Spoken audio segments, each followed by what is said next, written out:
राधे कृष्ण सभी को, जय माता दी। नवरात्रि की हार्दिक शुभकामनाएं। नवरात्रि का 6वां दिन चल रहा है आज, और मैंने नवरात्रि में जो प्रसंग उठाया है वो सबसे पहले नवदा भक्ति के बारे में शुरुआत की है। और नवदा भक्तियों में से मैंने 3 भक्तियों का निरूपण किया है, और आज चौथी भक्ति के बारे में आपको बताने के लिए आज प्रस्तुत हूँ।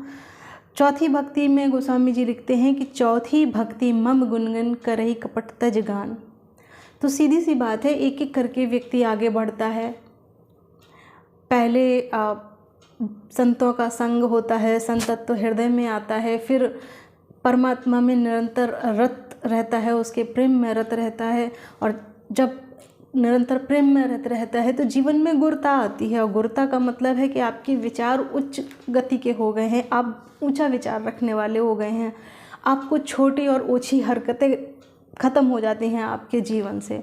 और जब आपके जीवन में बड़े बड़े विचार होते हैं, समाज में आपका बड़प्पन होता है, तब आप समाज को जोड़ने का काम करते हैं।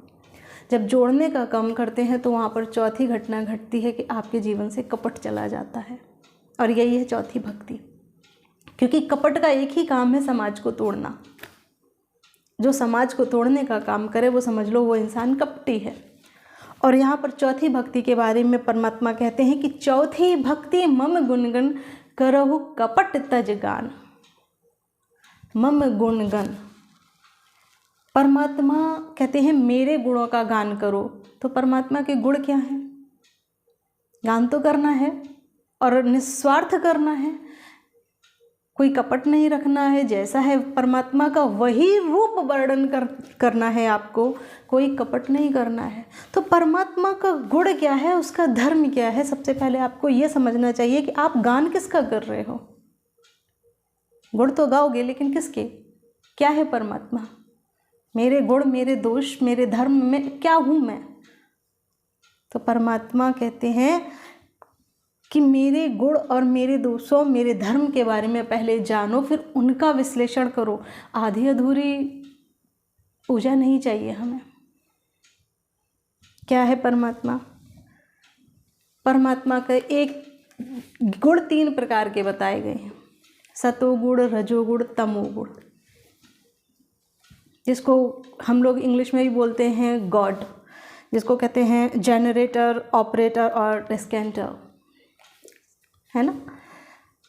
जो उत्पत्ति करता है जनरेटर, जो ऑपरेटर है वो पालन करता है, और डिस्केंटर जो इन सब चीज़ों को निरंकुश चलने देता है, एक लय में सब कुछ चलता रहे, वो व्यवस्था जो संभालता है वो डिस्केंटर है। एक विष्णु है, एक ब्रह्मा है, तो एक शिव है। जो प्रकृति को संतुलित ढंग से चला रहे हैं वो हैं 3 तत्व।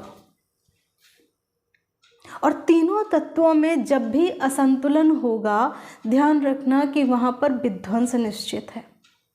गॉड में कहीं पे भी डिस्ट्रॉयर नहीं है, ही इज अ डिस्केंटर।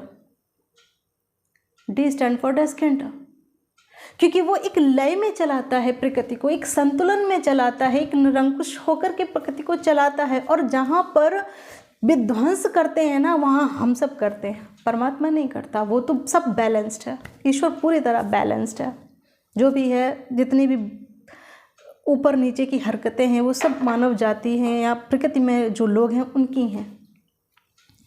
एक कहीं मैंने पढ़ी हैं 2 लाइनें, उत्पत्ति पालन लय की गति में राग विराग बसा है, इसी त्रिवेणी के संगम में विश्व प्रयाग बसा है।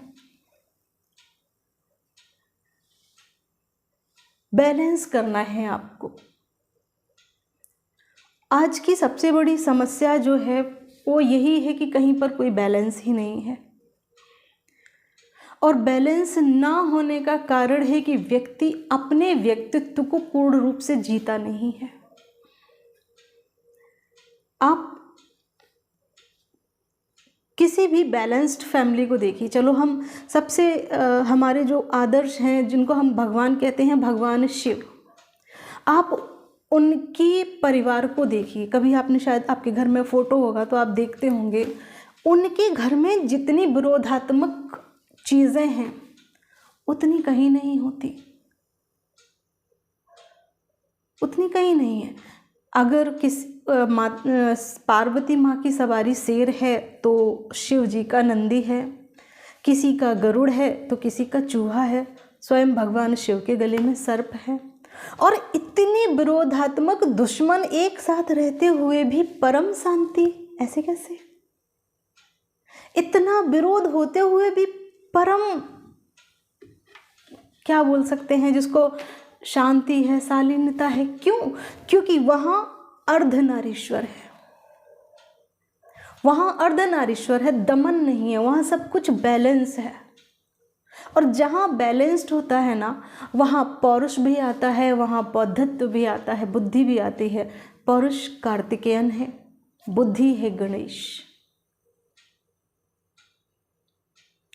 ये जीवन में घटते हैं। फिर ये सत्य है कि जिस समय आप अपने आप को बैलेंस्ड रखोगे, आपके जीवन में शांति आएगी, सुख आएगी, समृद्धि आएगी, और कितने भी पर्यावरण में विरोधात्मक चीजें क्यों ना हो, वो स्वयं भी शांत हो जाएंगी। तो परमात्मा का गुण है कि आप बैलेंस रहें, तीनों गुणों को बैलेंस करें। आप अपने स्वरूप को, जो आपका अर्धनारीश्वर स्वरूप है, हर किसी व्यक्ति के अंदर स्त्रीण भी है, पुरुषत्व भी है। आपको अपने समय पर सही चीज का उपयोग करना है। कहीं मैंने देखा है कि कोई बहुत हिंसक हो जाता है तो कहीं कोई बहुत दबा हुआ है। ऐसा अगर होता रहा तो प्रकृति में बैलेंस नहीं होगा, प्रकृति संतुलित नहीं होगी। कहीं जब तक दमन है तब तक संतुलन नहीं है। और कभी कभी कोई दूसरा आपका दमन करता है, कहीं कहीं आप स्वयं अपना दमन कर लेते हैं। आप पुरुष हैं, आपको सही निर्णय लेना चाहिए। अगर कोई गलत बात आप देख रहे हैं समाज में, कोई गलत घटना घटने जा रही है समाज में, और आप देखकर भी चुपचाप मौन होकर चले जा रहे हैं, चुप होकर के कुछ कहना ही नहीं है, तो आपने अपने पौरुष को मारा अंदर, आपने अपने आप को नहीं जिया, आपने दमन किया उसका। तो शांति नहीं आएगी आपके जीवन में। स्त्रीण, कभी कभी हमने देखा है कि स्त्रियां पौरुष के बेस में भी आगे बढ़ रही हैं, वो उन्होंने अपने स्त्रीण भाव का दमन कर दिया है। होता है फिर बेचैनी। सबसे बड़ी बात तो ये है कि आज समाज में ये समझना चाहिए कि स्त्रीण की परिभाषा क्या है। स्त्रीण दमन का रूप नहीं है, स्त्रीण है श्रद्धा, विश्वास, शक्ति। शिव और शक्ति, शिव अगर पौरुष है तो स्त्रीण शक्ति है। आपको जागृत करना होगा, दमन आपका स्वरूप नहीं है। इसीलिए कहते हैं वेद पढ़ो, जानो, समझो अपने अधिकारों को और अपने स्वभाव को, स्त्रीण स्वभाव को भी। आप अपने संपूर्ण व्यक्तित्व को तो जियो। जब तक आप अपने व्यक्तित्व को नहीं जिएंगे, आप अपने संपूर्ण अस्तित्व को ही नहीं जी पाएंगे। और जब आप जी ही नहीं पाएंगे तो हमेशा अधूरेपन का शिकार ही रहेंगे, और अधूरेपन में आप हमेशा डिसबैलेंस्ड ही रहेंगे। कभी संतुलन होगा ही नहीं, और फिर आप मानसिक संतुलन खो देंगे। जब जीवन में संतुलन नहीं है तो मानसिक संतुलन कहाँ? जहाँ निर्णय लेने हैं वहाँ निर्णय लो, जहाँ शांति का सहयोग देना है वहाँ शांति दो, जहाँ क्षमा, दयाशीलता का भाव लाना है वहाँ वो भाव लेकर आओ। कुल मिलाकर के आप अपने गुरुत्व भाव को प्रधान में रखो, जो समाज में जोड़ने का कार्य करता है, ना कि दमन का कार्य करता है, ना तोड़ने का कार्य करता है। जब भी आप अपने दोनों भावों के साथ में समाज को जोड़ने का काम करोगे, जो भी समाज में जब भी कोई ऐसी घटना घट रही है जहां उसको जोड़ने का प्रसंग आता है, तो आपके अगर उस समय पौरुष की आवश्यकता हो तो आप पौरुष ले आइए। अगर उस समय आपके स्त्रीण भाव की आवश्यकता हो तो आप स्त्रीण भाव का प्रयोग कीजिए। दोनों ही आपके अंदर हैं, आप दोनों को बैलेंस्ड करके जिए तो समाज में संतुलन आता है। एक दूसरे के ऊपर एक दूसरा हावी है, समाज संतुलन नहीं हो सकता, चाहे कोई भी हो। व्यक्ति स्वयं में संतुलित नहीं हो सकता जब तक कि अपने दोनों रूपों को वो संतुलित रूप से नहीं जीता। ये गुण है।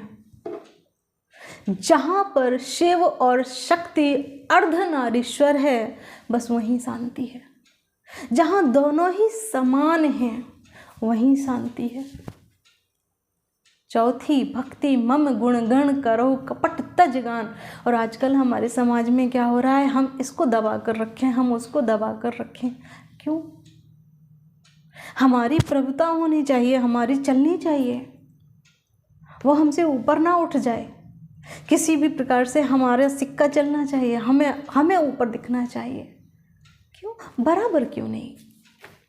क्यों नहीं है बराबर? और जिस दिन दमन करने की आकांक्षा, दमन करने का भाव आपके जीवन से चला जाएगा, जिस समय आप शिव और शक्ति को बराबर संतुलित व्यवहार में ले आएंगे, यकीन मानिए कि आपका घर भी कैलाश होगा।